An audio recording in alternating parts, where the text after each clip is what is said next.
பொன்னாங்கண்ணி கீரையை துவட்டல் செய்து சாப்பிட்டு வந்தால் மூல நோய் தணியும்.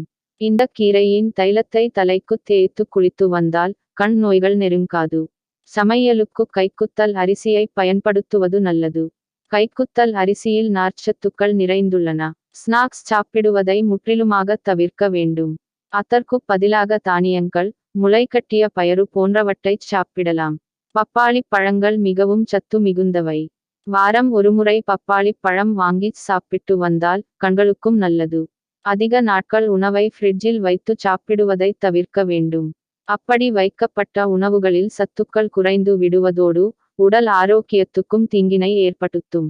தினசரி சிறு துண்டு பைனாப்பிளை தேனில் ஊற வைத்து அந்த தேனை 2 வாரம் சாப்பிட்டால் கல்லீரல் ஆரோக்கியமாக இருக்கும். புதினா, தேன், எலுமிச்சை சாறு இவற்றில் ஒவ்வொரு ஸ்பூன் கலந்து சாப்பிட்டால் போதும். கல்லும் கரைந்துவிடும். கேன்சர் செல்களை தகர்க்கும் சக்தி திராட்சையின் தோலில் இருக்கிறது.